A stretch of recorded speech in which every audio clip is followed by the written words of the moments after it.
ไฟแดงลาชิมต่อยขวาว่าพอว่าละหันมือตั้งเหมือนโดดป๊อกเดี๋ยวเอานอนมาเนี่ยเมานวดนวด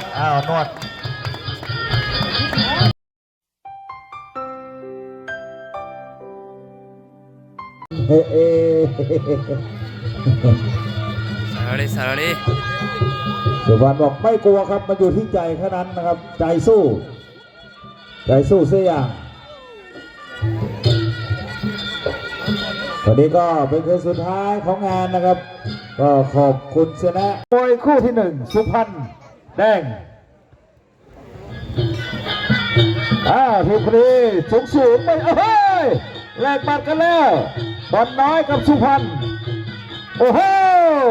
บอลน้อยนี่ดูแล้วจะเป็นน้อยกว่าเอาแล้วหมัดใครจะหนักโอ้โหสุพรรณก็หมัดหนักมีศอกด้วยสุพรรณเอาต่อยซ้ายเอาแล้วบอลเตะขาสุพรรณต่อยขวาซ้ายสับเอาแลกกันแล้วไอ้ดีขยูมาอันนี้ไม่โดนอะไรมันทะเลิศไปเองมาสุพรรณเดินเตะขวาหนึ่งทีบอลน้อยเตะขาพับนอกหนึ่งทีเตะขวาไม่เดินเตะขวาซ้ายขวาสุพรรณบอลน้อยเข้ามาล็อกอย่างทำอะไรกันไม่ได้กรรมการแยกออกมาเตะขาน้ำบอลเอ้าสุพรรณเย็บซ้ายเตะขาหนึ่งทีนะบอลน้อยต่อยขวาเอ้าสุพรรณต่อยขวามีเมาเอาแล้วเดินบอลสุพรรณต่อยขวานะบอลเอาแล้วเขาดีเขาอยู่มาโอ้โหบาดแล้วถูกคู่กับคู่นี้แทงขวาสุพรรณเอาขวาขึ้นนักบอลน้อยเอาแล้วใช้ได้ทั้งคู่เตะขาพับนอกหนึ่งทีบอลน้อยสุพรรณเดินแม่ทีมบอลน้อยบอกไม่เป็นไรเตะขาเอาอย่างจะเตะเอาก็เตะได้เหมือนกันมาขาดก็เตะเป็นสุพรรณบอกเอาอย่างใครจะแตกมาเสิร์ฟแล้วเรียกเอาเฮ้ยบอลน้อยล็อกทำอะไรกันไม่ได้กรรมการแยกออกมาโอ้โหถูกคู่วีดเชลเลยโอ้บุยโอ้วีดวอลเลยนะโอ้บุยมามึง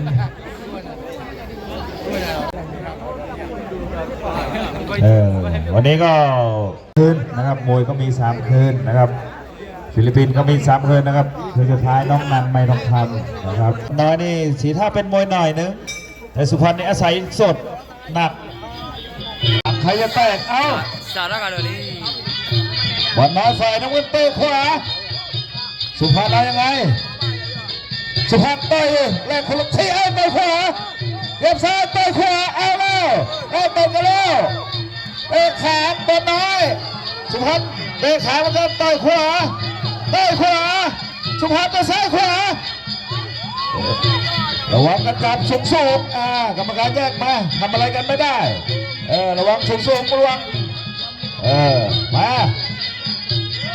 บอลน้อยฝ่ายน้ำเงินเอาสุพรรณไม่ต้องมองพี่เลี้ยงมองคู่ต่อสู้อย่างเดียวหยิบ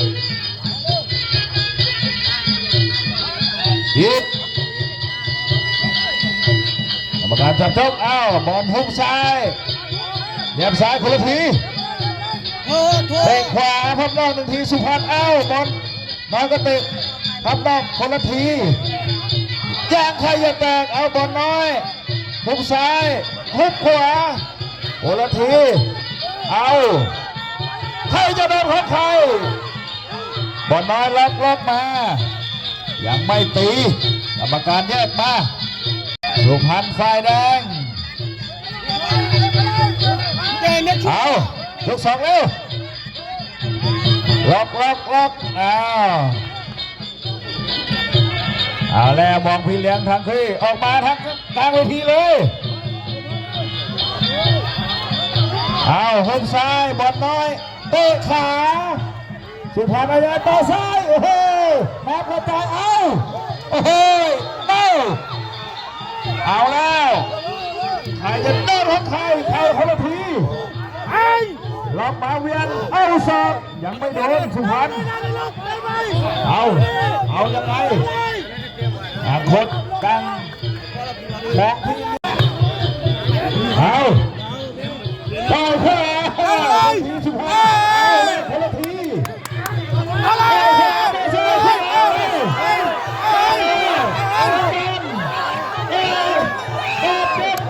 ที่สองโอ้โหต่อมาระฆังช่วยเอามาเพื่อนมาอานนท์วิรุณน้อยไอ้บุญพระประแดงลาเชมายังสามเอาเลยนับได้นับเว็บเลยเอาเลยบอลน้อยเอาเฮ้ยก่อนพอยิบสุพรรณเอาบอลน้อยไปซ้ายไปขวาโอ้โหนับไม่ได้เตะขาพับนอกเป็นทีเอาเลยสุพรรณเดินเหมือนกันขาซ้ายขวาบอลน้อย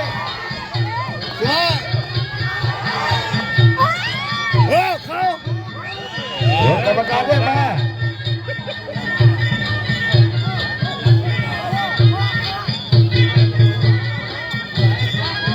เอาเพิ่มแล้วนะมาบอลน้อยต่อยซ้ายต่อยขวาซ้ายยัดขวาเลยสุพรรณเดินแบบต่อยซ้ายไปขวาแล้วเอาไงสุพรรณเดิน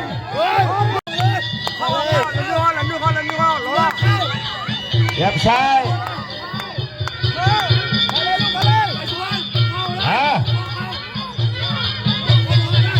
เย็บไฟบอลน้อยเอายังไงเย็บไฟสุพรรณบอลน้อยล็อกคอมาเอาเลยให้ยกสามอยู่เอาแล้วมองหน้ากันแล้วเอายังไงดีวะ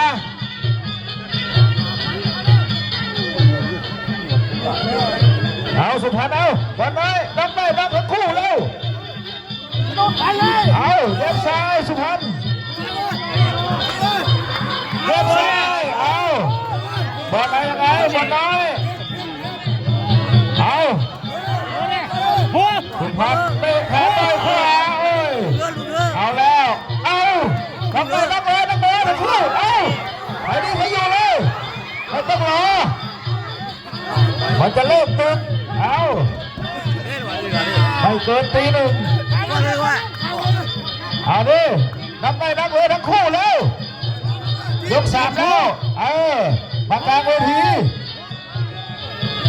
เอาเลยเอานับเลยทั้งคู่แล้วชก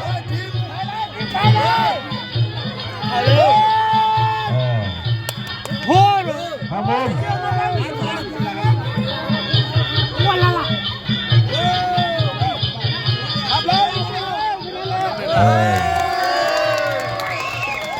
นั่นบ่แหวบอลยอมแพ้ไปไม่เป็นไรแต่เจอขอเซตตัวมือทั้งคู่ด้วยครับนักมวยทั้งคู่ไม่เป็นไรขอโทษเพื่อนซะมันจะหมดละน้องบอลใช้ได้นะครับถ้าไม่หมดแรงนี่ชกได้ชกฝีมือได้ครับทั้งคู่เลยแต่แรงไม่ค่อยมีกันโชคดีทั้งคู่ครับโชค